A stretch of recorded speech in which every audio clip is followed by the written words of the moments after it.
Hello everyone, আসসালামু আলাইকুম। Welcome back to my channel parts of my life. আপনারা সবাই কেমন আছেন? আশা করতেছি যে যেখান থেকে আমার ভিডিও দেখছেন আল্লাহর রহমতে সবাই ভালো আছেন।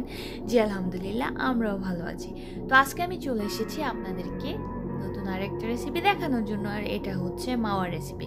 কিভাবে ঘরে তৈরি মাওয়া করা যায়, আপনারা অতি অল্প সময়ে মাওয়া তৈরি করতে পারবেন। সো সেটাই আমি দেখাবো আপনাদেরকে। আর এই মাওয়াটা কিন্তু মিষ্টির জন্য খুবই পারফেক্ট, কারণ মিষ্টিকে সাজানোর জন্য, ডেকোরেশন করার জন্য এই মাওয়াটা কিন্তু খুবই প্রয়োজন পড়ে। আর এটা দিয়ে যদি মিষ্টিটা খাওয়া হয় তখন কিন্তু এটা স্বাদটাও দ্বিগুণ হয়ে যায়। তো সেই রেসিপিটা আমি আজকে আপনাদের সাথে শেয়ার করব। আশা করতেছি আপনাদের ভালো লাগবে এবং আপনাদের উপকারে আসবে। তো চলুন শুরু করা যাক। আমি কিভাবে করছি সেটা দেখব। তো এর জন্য আমি নিয়েছি 1 কাপ গুঁড়ো দুধ, আর নিয়েছি পরিমাণ মতো বাটার। আপনারা চাইলে কিন্তু এখানে বাটারের পরিবর্তে ঘি ব্যবহার করতে পারেন। আর এখানে নিয়েছি লিকুইড দুধ, আর এই লিকুইড দুধে কিন্তু আমি কিছুটা চিনি মিশিয়ে দিয়েছিলাম। এখন চিনি মিশিয়ে এটাকে ভালো করে নেড়ে নিয়েছি। তারপর একটা ফ্রাই প্যানে আমি বাটারটা দিয়ে দিলাম, এটাকে একটু গলিয়ে নেব। তো বাটারটা যখন মেল্ট হয়ে গেছে তখন এর মধ্যে আমি লিকুইড দুধটা দিয়ে দিয়েছি। তো দিয়ে দেওয়ার পরে এরপর ভালো করে নেড়ে চেড়ে দিব। কন্টিনিউ এটাকে নেড়ে চেড়ে একসাথে ভালো করে মিশিয়ে নিতে হবে। যখন একটু মিশিয়ে নেওয়া হবে তারপরে এর মধ্যে আমি যে গুঁড়ো দুধটা নিয়েছি এটা অল্প অল্প করে দিয়ে দিব। একসাথে দিতে যাবেন না, এতে করে কিন্তু একসাথে যদি দেন তাহলে কিন্তু এটা দানা বেঁধে যাওয়ার সম্ভাবনা থেকে যায়। এর জন্য ট্রাই করবেন অল্প অল্প করে আস্তে আস্তে দিয়ে একটু নাড়াচাড়া দিবেন। এক হাতে নাড়াচাড়া দিবেন আর অন্য হাতে অল্প অল্প করে আপনি গুঁড়ো দুধটা দিতে থাকবেন।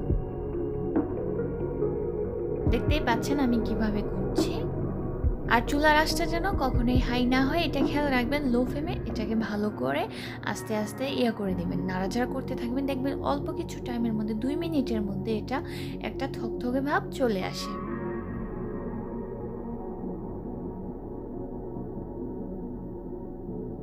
দেখতেই পাচ্ছেন আমি নাড়াচাড়া দিতে দিতে কিন্তু 2 মিনিট পরে আমার এটা কিন্তু একদম একটা থকথকে ভাব চলে এসেছে। এর মাঝে আমি 1 মিনিটের জন্য নাড়া বন্ধ করে নেই। আপনারা কিন্তু এটা কন্টিনিউ রাখবেন, খেয়াল রাখবেন এটা যেন না হয়। যখন দেখবেন এরকম একটা কনসিস্টেন্সি চলে এসেছে তখন কিন্তু চুলাটা বন্ধ করে দিতে হবে। আমিও চুলাটা বন্ধ করে দিয়ে একটু কন্টিনিউ নেড়ে নিচ্ছি, যেন এর ভিতরে যে ভাবটা আছে সেটা যেন চলে যায়। আমার চুলাটা কিন্তু অফ করে দিয়েছি। এখন একটু ভালো করে নেড়ে নিচ্ছি যেন এটা একটু ঠান্ডা হয়ে যায়। তো ঠান্ডা হওয়ার পরে আমি একটা প্লেটে নিয়ে নিয়েছি। এখন এটাকে ভালো করে একটু মেখে নিতে হবে। মেখে নিয়ে একটা যে কোনো একটা শেপ দিয়ে দিবেন। এটাও কিন্তু একটা মাওয়া, কারণ এটা এরকমভাবেও কিন্তু অনেক মিষ্টিতে ব্যবহার করে থাকে। আপনারা চাইলে এভাবেও রাখতে পারেন। আর যদি বলেন যে না ঝুরঝুরে করবেন, সেটার জন্য প্রসেস আমি আপনাদেরকে দেখিয়ে দিচ্ছি। এখন ঝুরঝুরে করার জন্য আমি এখন এটাকে একটু আলতো আলতো করে ভালো করে ঝুরি ঝুরি আকৃতির মতো করে করে দিচ্ছি, কারণ যেন তাড়াতাড়ি এটা ঠান্ডা হয়ে যায়। দেখতেই পাচ্ছেন এটা আমি যখন করেছি এখন কিন্তু ভালো ঠান্ডা হয়ে গেছে। এখন আমি একটা ব্লেন্ডার নিয়ে নিচ্ছি, ব্লেন্ডারে সবগুলো মাওয়া দিয়ে দিচ্ছি।